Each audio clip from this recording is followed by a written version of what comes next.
امام اعظم ابو حنیفہ علیہ الرحمہ کا انداز دیکھیے، وہ اپنے تجارت میں بھی ایک اپنا نام رکھتے تھے۔ وہ اپنا سامان جب بھی بیچتے تو اس میں اپنا عیب بتاتے کہ اس سامان میں عیب کیا ہے۔ اور ایک تاجر اور سچے تاجر کی علامت یہ ہوتی ہے وہ اپنی چیز میں عیب بتا کے بیچا کرتا۔ اب تو عیب چھپایا جاتا ہے نا، لیکن ایک ایماندار تاجر اپنے عیب کو واضح کر کے لوگوں کے سامنے رکھتا ہے۔ امام اعظم ابو حنیفہ علیہ الرحمہ تاجر تھے، کپڑے کا کاروبار کیا کرتے تھے، اور جب ان سے کوئی چیز لینے آتا نا تو بتاتے اس میں یہ عیب ہے، اور پھر اس چیز کو بیچا کرتے تھے۔ ہم اب کہتے ہیں اگر عیب بتا دیا تو چیز خریدے گا کون، لے گا کون، ہماری چیز تو بکے گی نہیں۔ لیکن امام اعظم ابو حنیفہ علیہ الرحمہ کی تجارت کا شہرہ اتنا تھا، باہر سے لوگ آ کے اگر کسی سے سامان خریدتے تھے تو وہ امام اعظم سے خریدتے تھے۔ کس لیے؟ وہ کہتے تھے اگر سچا مال لینا ہے تو وہ فقط امام اعظم کے ڈیرے سے ملے گا، کسی اور کے ڈیرے سے نہیں ملے گا۔ جب بندہ معیار بنا لیتا ہے تو اللہ رزق میں برکت کے اسباب دیتا ہے۔ یہاں تک کہ ایک شخص آیا تجارت کی غرض سے، اس سے کچھ کپڑا خریدا، امام صاحب نماز پڑھنے گئے، شاگرد اب کے اڈے پہ تھا، اس نے اسے کپڑا بیچ دیا۔ امام صاحب واپس لوٹے اور آ کے دیکھا تو وہ کپڑا نہیں تھا۔ فرمایا اس کپڑے کا کیا کیا؟ ابھی ایک راہگیر تھا، ایک قافلہ گزر رہا تھا، اس کا ایک شخص آیا، اس نے مجھ سے یہ سامان خریدا، میں نے اسے بیچ دیا، کتنے درہم میں بیچا ہے؟ تو آپ فرمانے لگے آپ نے اسے عیب بتایا تھا، اس کپڑے میں تو ایک جگہ پہ داغ تھا، ٹک تھا، نقص تھا، بتایا تھا؟ نہیں حضرت نہیں بتایا۔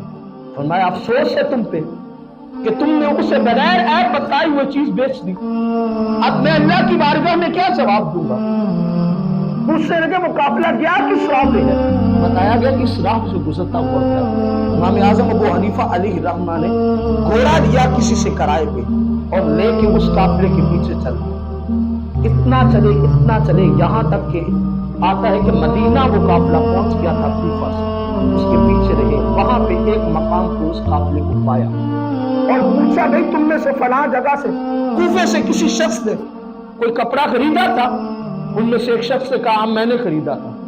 فرمایا تم نے وہ کپڑا تو خریدا تھا، لیکن میں تجھ سے معافی مانگنے آیا ہوں، میرے خادم نے تمہیں عیب بتائے بغیر وہ کپڑا بیچ دیا، اس میں نقص تھا، اس میں تو یہ نقص تھا، میں وہ نقص ہونے کی وجہ سے تمہیں تمہاری رقم واپس لوٹانے آیا ہوں۔ اس شخص نے دیکھا کہ یہ انسان وہاں سے اتنا آپ نے اس کے سامنے اس کے دراہیم رکھے اور رکھ کے کہا یہ تمہارے دراہیم ہیں، تم اس کو لے لو اور میرے کپڑے میں نقص ہے، اگر تمہیں پسند ہے تو اس کی قیمت دوبارہ طے کرو۔ اس نے وہ تھیلی پکڑی جس میں اس کے دراہیم و دنانیر تھے، پکڑ کے دور پھینک دی۔ اس نے کہا بات یہ ہے کہ تم جیسا ایسا ایماندار تاجر جو وہاں سے یہاں تک میرے پیچھے بھاگ کے آیا فقط اس نظریے کے تحت کہ اس کپڑے میں کوئی نقص تھا جو میں نے ابھی بھی دیکھا نہیں، تو آپ نے فرمایا یہ کیوں پھینکی ہے تھیلی؟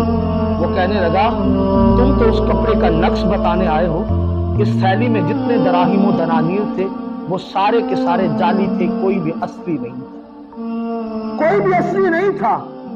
اگر تم جیسا بندہ وہاں سے عیب بتانے یہاں آ سکتا ہے تو میں اتنا ہی گرا ہوا ہوں کہ تمہیں اب بھی وہی جعلی اور 2 نمبر سکے دے کے واپس لوٹا دوں۔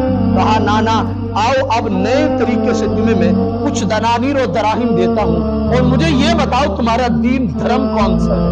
تو امام اعظم فرمانے لگے میں تو مسلم ہوں اور محمد عربی کا غلام ہوں۔ اس نے کہا دراہیم و دنانیر بعد میں لینا، پہلے اپنا ہاتھ کرو مجھے کلمہ پڑھا کے مسلمان کر دو۔